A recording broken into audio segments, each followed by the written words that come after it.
तो स्वागत है आप सभी का आपके अपने YouTube channel SK institute Bhopal में। हम आपके लिए लेकर आए हैं कंप्लीट मैथ्स की सीरीज, जिसमें हमारा टॉपिक चल रहा है नंबर सिस्टम।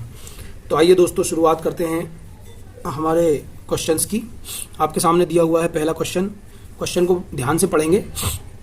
क्वेश्चन में बोल रहा है 10,690 को किसी संख्या से भाग देने पर भागफल 73 तथा शेषफल 32 प्राप्त होता है, तो भाजक क्या होगा। अब दोस्तों इस तरह के क्वेश्चंस में किस तरह की अप्रोच रखते हैं ये मैं आपको बताता हूँ। सबसे पहले तो हम देखेंगे कि यहाँ पर 10,690 दी हुई है संख्या, और बोल रहा है 10,690 को किसी संख्या से, तो उस संख्या को मान लेंगे हम x। हमें नहीं पता कौन सी संख्या है। भाग देने पर भागफल 73 तथा शेषफल 32 प्राप्त होता है। शेषफल 32, तो शेषफल कहाँ लिखते हैं हम यहाँ। दोस्तों आपने बचपन में भाग दिया ही होगा, तो आपको सारी चीज़ें पता ही होंगी। 10,690 को किसी संख्या से भाग देने पर भागफल 73 तथा 32 शेषफल प्राप्त होता है। तो इसका फार्मूला होता है दोस्तों, ये हमारा होता है, ये हमारा भाज्य होता है, इसको हम बोलते हैं भाजक, और ये हमारा भागफल होता है, और ये हमारा रिमाइंडर या शेषफल होता है। तो इसका फार्मूला होता है भाज्य बराबर भाजक गुणित भागफल प्लस में शेषफल। ये फार्मूला दोस्तों हमेशा याद रखना है हमें। इस तरह के क्वेश्चंस में बहुत ही ज़्यादा हेल्पफुल फार्मूला रहता है ये। तो अब इस फार्मूले में हम वैल्यूज पुट कर देंगे। भाज्य क्या है हमारा 10,690, भाजक है हमारा x इंटू भागफल है 73 प्लस शेषफल है हमारा 32 को इधर लाएंगे और माइनस करेंगे।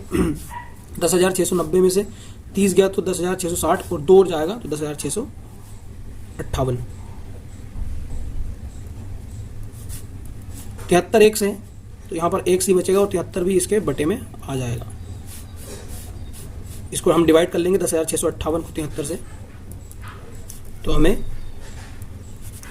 73 का एक बार जाएगा 73, 33, 4 बार जाएगा और 73, 6।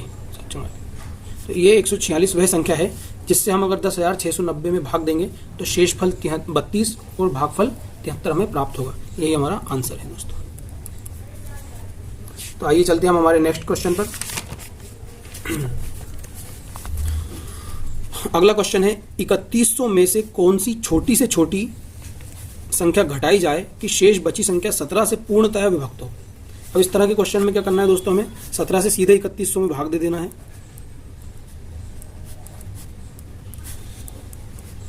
सत्रह का एक बार ही जाएगा 31 में, 14 बचेगा 0, 17 7 119, 17 8 136, माइनस कर देंगे 4, ऊपर से शून्य उतर के आ जाएगा, 17 दूनी 34, 10 में से 4 गया तो 6। तो दोस्तों 6 हमारी वह छोटी से छोटी संख्या है जो कि 3100 में से अगर हम घटा देंगे तो 17 से हमारा वो पूरी तरह से भाग चला जाएगा उसमें। दोस्तों हमें छोटी से छोटी संख्या लेना है, इसीलिए हमारा आंसर 6 है। अगर वह ये नहीं बोलता कि 3100 में अगर वह ये बोलता कि 3100 में ऐसी कौन सी संख्या जोड़ी जाए कि 17 से पूरी तरह से वो विभाजित हो जाए, तो हमारा आंसर हो जाता 6 में, और अपन 11 और जोड़ देते तो ये 17 हो जाता, 17 से 17 डिवाइड हो जाता तो वो संख्या 11 हो जाती। लेकिन यहाँ पर हमसे पूछा है कि छोटी छोटी संख्या कौन सी घटाई जाए, इसलिए 6 आंसर है। अगर जोड़ी जाए पूछता तो 11 आंसर होता। ठीक है दोस्तों, चलते हैं हमारे नेक्स्ट क्वेश्चन पर। अगला क्वेश्चन है हमारा 4,508 के समीपतम कौन सी संख्या है जो 21 से पूर्णतः विभक्त हो।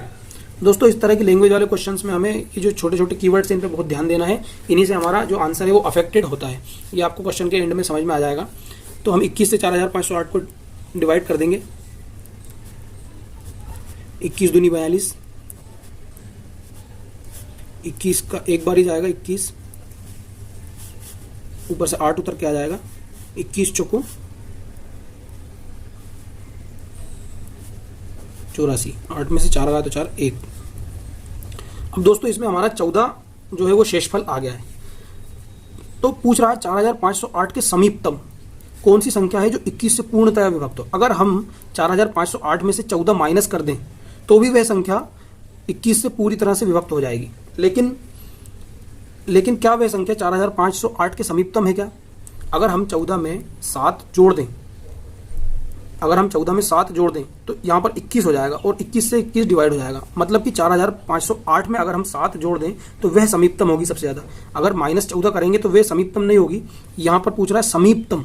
समीपतम के लिए क्या करना पड़ेगा? इसमें 7 ओनली जोड़ना पड़ेगा। तो 4508 में 7 जोड़ेंगे समीपतम के लिए।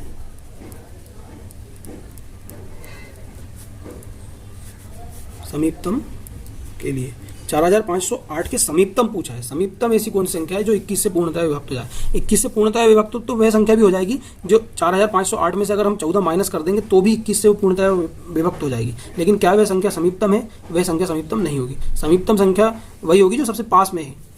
तो 4508 प्लस अगर इसमें हम 7 जोड़ दें तो ये पूरी तरह से विभक्त हो जाएगी और वही संख्या समीपतम रहेगी 4508 के। तो 4515 वह संख्या है जो कि 4508 के सबसे समीप है और 21 से पूरी तरह से विभक्त है। तो इस तरह से क्वेश्चन में कुछ कीवर्ड्स होते हैं जो क्वेश्चन को के आंसर्स को अफेक्ट करते हैं।